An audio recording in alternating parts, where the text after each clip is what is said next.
23 मार्च 1931 Lahore central jail की दीवारों के पीछे 3 नौजवान अपनी आखिरी सांसें गिन रहे थे।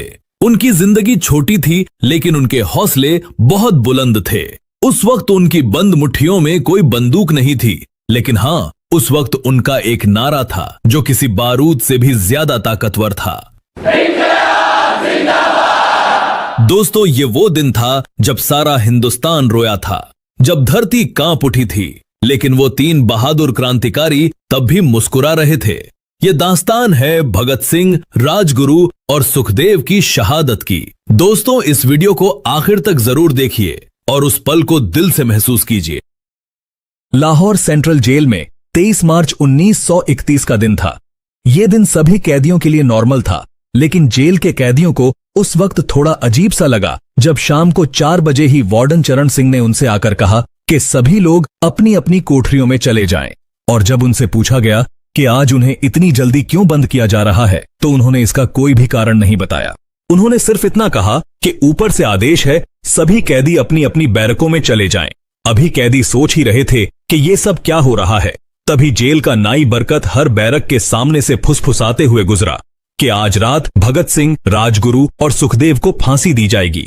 जेल में बंद कई कैदियों ने बरकत से कहा कि वो फांसी के बाद भगत सिंह की कोई भी चीज उन्हें लाकर दे, ताकि वो अपने बच्चों, अपने पोतों पोतियों को बता सकें कि कभी वो भी भगत सिंह के साथ जेल में बंद थे। बरकत भगत सिंह की कोठरी में गया और वहां से उनका पेन और कंघा ले आया। सारे कैदी उस पेन और कंघे पर अपना अधिकार जताने लगे, लेकिन फिर अचानक सभी कैदी चुप हो गए। उनके चेहरे उदास थे, उनकी निगाहें उनकी कोठरी के सामने से होकर जाने वाले रास्ते पर जमी हुई थीं, क्योंकि आज भगत सिंह और उनके साथी फांसी पर ले जाए जाने के लिए उसी रास्ते से गुजरने वाले थे। एक बार पहले जब भगत सिंह उसी रास्ते से ले जाए जा रहे थे, तो उस वक्त पंजाब कांग्रेस के नेता भीमसेन सच्चर ने ऊंची आवाज कर उनसे पूछा था कि आप और आपके साथियों ने लाहौर षड्यंत्र केस में कभी अपना बचाव क्यों नहीं किया। तब भगत सिंह ने भीमसेन सच्चर को जवाब दिया था कि इनकलाबियों को मरना ही होता है, क्योंकि उनके मरने से उनका अभियान मजबूत होता है, अदालतों में अपील करने से नहीं। जेल के वार्डन चरण सिंह भगत सिंह के शुभचिंतक बन गए थे। उन्हें पता था कि ये कोई आम कैदी नहीं है, बल्कि सच्चा देशभक्त और देश के लिए जान देने वाला नौजवान है। अपनी तरफ से जो कुछ भी हो सकता था, चरण सिंह उनके लिए करते थे, और उनकी वजह से ही लाहौर की द्वारकादास लाइब्रेरी से भगत सिंह के लिए किताबें निकालकर जेल के अंदर आ पाती थीं। डॉक्टर चमनलाल अपनी किताब भगत सिंह डॉक्यूमेंट्स में लिखते हैं कि भगत सिंह को किताबें पढ़ने का इतना शौक था कि एक बार उन्होंने अपने स्कूल के दोस्त जयदेव गुप्ता को लिखा था कि वो उनके लिए कार्ल लीबनेक की मिलिट्रिज्म, लेनिन की लेफ्ट विंग कम्युनिज्म और अपटन सिंक्लेयर का उपन्यास द स्पाइक कुलबीर के जरिए भिजवा दें। भगत सिंह जेल की कठिन जिंदगी के आदी हो चुके थे। उनकी कोठरी नंबर 14 का फर्श पक्का नहीं था, उस पर घास उगी हुई थी। उस कोठरी में बस इतनी सी जगह थी जिसमें उनका 5 फीट 10 इंच का शरीर मुश्किल से फिट हो पाता था। भगत सिंह को फांसी दिए जाने से 2 घंटे पहले उनके वकील प्राणनाथ मेहता जेल में उनसे मिलने पहुंचे। मेहता ने बाद में लिखा था कि भगत सिंह अपनी छोटी सी कोठरी में पिंजरे में बंद शेर की तरह चक्कर लगा रहे थे। उन्होंने मुस्कुराकर मेहता का स्वागत किया और पूछा कि आप मेरी किताब रिवॉल्यूशनरी लेनिन लाए या नहीं। जब मेहता ने उन्हें किताब दी तो भगत सिंह उस किताब को मेहता के सामने ही पढ़ने लगे, जैसे उनके पास अब ज्यादा समय ना बचा हो। मेहता ने उनसे पूछा था कि क्या आप देश को कोई संदेश देना चाहेंगे। भगत सिंह ने किताब से नजरें हटाए बगैर कहा था, सिर्फ 2 संदेश, साम्राज्यवाद मुर्दाबाद और इनकलाब जिंदाबाद। इसके बाद भगत सिंह ने मेहता से कहा कि आप पंडित नेहरू और सुभाष चंद्र बोस को मेरा धन्यवाद पहुंचा देना, जिन्होंने मेरे केस में गहरी रुचि ली थी। भगत सिंह के साथी रहे शिव वर्मा अपनी किताब रेमिनिसेंसेस ऑफ फेलो रेवोल्यूशनरीज में लिखते हैं, मैं भी उसी जेल में था जिसमें भगत को और उनके साथियों को रखा गया था। एक शाम हमारी जेल के ताले खोले गए और हमसे बाहर निकलने के लिए कहा गया, क्योंकि सरकार चाहती थी कि भगत सिंह की फांसी से पहले हमें वहां से हटा दिया जाए। लेकिन गेट की तरफ ले जाने से पहले जेल के सुपरिटेंडेंट ने हमसे पूछा कि क्या तुम अपने कॉमरेडों से मिलना चाहोगे। फिर हमें भगत सिंह की कोठरी के सामने ले जाया गया। उन्हें देखते ही मेरी आंखों में आंसू आ गए। भगत सिंह ने मुझसे कहा था, ये भावुक होने का वक्त नहीं है, जल्दी ही मैं सारी चिंताओं से मुक्त हो जाऊंगा, लेकिन तुम वादा करो कि तुम हार नहीं मानोगे। इतना कहकर भगत सिंह ने सलाखों से अपने हाथ बाहर निकालकर मेरे हाथों को पकड़ लिया। लेकिन जैसे ही जेल के सुपरिटेंडेंट ने यह दृश्य देखा तो उसने चिल्लाकर आदेश दिया, मार्च, यानी चलते रहो। ये मेरी भगत सिंह से आखिरी मुलाकात थी। भगत सिंह से मिलने के बाद वकील प्राणनाथ मेहता राजगुरु से मिलने उनकी कोठरी में पहुंचे। राजगुरु के अंतिम शब्द थे, हम लोग जल्द मिलेंगे। और सुखदेव ने मेहता को याद दिलाया था कि वो उनकी मौत के बाद जेलर से वो कैरम बोर्ड ले लें जो उन्होंने कुछ महीने पहले जेलर को दिया था। मेहता के जाने के थोड़ी देर बाद जेल के अधिकारियों ने तीनों क्रांतिकारियों को बता दिया था कि उनको वक्त से 12 घंटे पहले ही फांसी दी जा रही है। भगत सिंह ने जेल के मुस्लिम सफाई कर्मचारी बेबे से कहा था कि उनको फांसी दिए जाने से पहले वो उनके लिए शाम को अपने घर से खाना लेकर आए, लेकिन बेबे भगत सिंह की ये इच्छा पूरी नहीं कर सके क्योंकि भगत सिंह को 12 घंटे पहले ही फांसी देने का फैसला ले लिया गया था और बेबे को जेल के अंदर घुसने ही नहीं दिया गया। थोड़ी देर बाद तीनों क्रांतिकारियों को फांसी की तैयारी के लिए उनकी कोठरियों से बाहर निकाला गया। भगत सिंह, राजगुरु और सुखदेव ने अपने हाथ आपस में जोड़े और वो अपना प्रिय आजादी का गीत गाने लगे। कभी वो दिन भी आएगा कि जब आजाद हम होंगे, ये अपनी ही जमीन होगी, ये अपना आसमां होगा।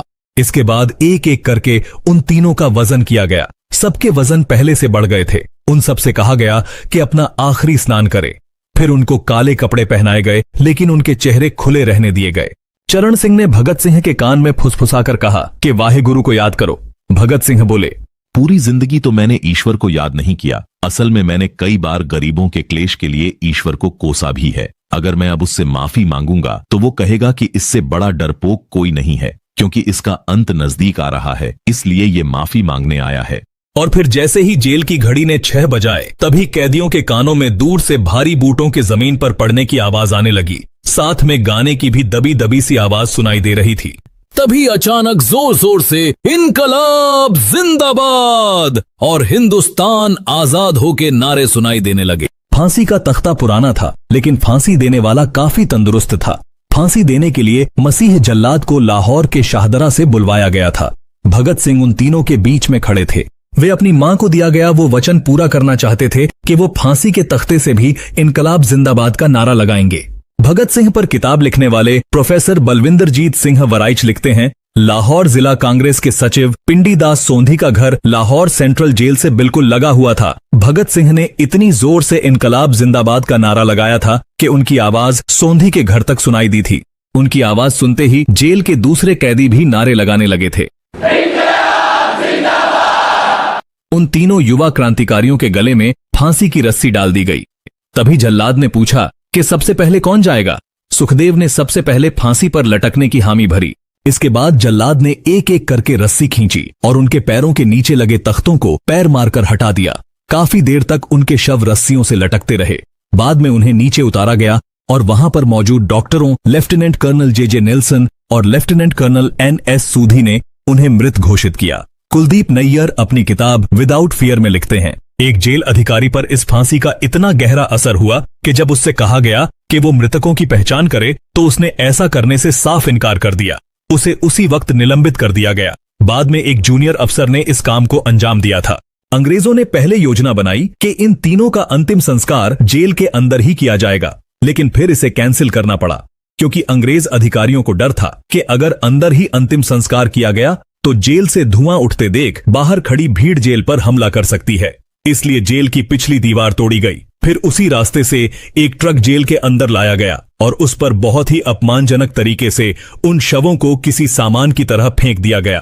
पहले तय हुआ था कि उनका अंतिम संस्कार रावी नदी के तट पर किया जाएगा, लेकिन रावी में पानी बहुत कम था, इसलिए उन क्रांतिकारियों के शवों को सतलुज नदी के किनारे पर जलाने का फैसला लिया गया। उनके पार्थिव शरीर को फिरोजपुर के पास सतलुज नदी के किनारे ले जाया गया। तब तक रात के 10 बज चुके थे। इस बीच डीएसपी सुदर्शन सिंह कसूर गांव से जगदीश अचरज नाम के एक पुजारी को बुला लाए। अभी उनके शवों में आग लगाई ही गई थी कि लोगों को इस बारे में पता चल गया, लेकिन जैसे ही ब्रिटिश सैनिकों ने लोगों को अपनी तरफ आते देखा तो वो लोग शवों को वहीं छोड़कर भाग गए। सारी रात गांव के लोगों ने उन अधजले शवों के चारों तरफ पहरा दिया। अगले दिन दोपहर के वक्त जिला मजिस्ट्रेट के दस्तखत के साथ लाहौर के कई इलाकों में नोटिस लगाए गए, जिनमें बताया गया था कि भगत सिंह, सुखदेव और राजगुरु का सतलुज के किनारे पर हिंदू और सिख रीति के साथ अंतिम संस्कार कर दिया गया है। इस खबर पर लोगों में गुस्सा भड़क उठा और लोगों ने कहा कि उनका अंतिम संस्कार करना तो दूर, उन्हें पूरी तरह जलाया भी नहीं गया। हालांकि जिला मजिस्ट्रेट ने इस बात को नकार दिया था, लेकिन किसी ने भी जिला मजिस्ट्रेट की बात पर विश्वास नहीं किया। इसके बाद भगत सिंह और उनके साथियों के सम्मान में लाहौर के नीला गुंबद से 3 मील लंबी शोक यात्रा निकाली गई। लोगों ने विरोध जताने के लिए अपनी बाहों पर काली पट्टियां बांध रखी थीं और महिलाओं ने भी काली साड़ियां पहन रखी थीं। लगभग सभी लोगों के हाथ में काले झंडे थे। लाहौर के मॉल से गुजरता हुआ ये जुलूस अनारकली बाजार के बीच में जा रुका और फिर अचानक उस वक्त सन्नाटा छा गया जब घोषणा की गई कि भगत सिंह का परिवार तीनों शहीदों के बचे हुए अवशेषों के साथ फिरोजपुर से वहां पहुंच गया है। जैसे ही 3 फूलों से ढके ताबूतों में उनके शव वहां पहुंचे तो भीड़ भावुक हो गई। लोग अपने आंसू नहीं रोक पाए। वहीं पर एक मशहूर अखबार के एडिटर मौलाना जफर अली ने एक नज्म पढ़ी जिसका खुलासा था कि इन शहीदों की अधजले शवों को कैसे खुले आसमान के नीचे यूं ही जमीन पर बेसहारा छोड़ दिया गया। उधर भगत सिंह की फांसी के बाद वार्डन चरण सिंह बोझल कदमों से अपने कमरे में पहुंचे और फूट फूट कर रोने लगे। अपने 30 साल के करियर में उन्होंने सैकड़ों फांसियां होती देखी थीं, लेकिन किसी ने मौत को इतनी बहादुरी से गले नहीं लगाया था जितना कि भगत सिंह और उनके 2 कॉमरेडों ने। लेकिन उस समय किसी को इस बात का अंदाजा नहीं था कि 16 साल बाद उनकी शहादत भारत में ब्रिटिश साम्राज्य के अंत का एक कारण साबित होगी और भारत की धरती से सभी अंग्रेज सैनिक हमेशा के लिए चले जाएंगे। दोस्तों, जाते जाते कमेंट बॉक्स में इनकलाब जिंदाबाद लिखकर उन शहीदों को श्रद्धांजलि जरूर दें। साथ ही इस वीडियो को ज्यादा से ज्यादा शेयर भी करें ताकि हर भारतीय के दिल में उन वीर शहीदों की याद ताजा हो जाए। जय हिंद।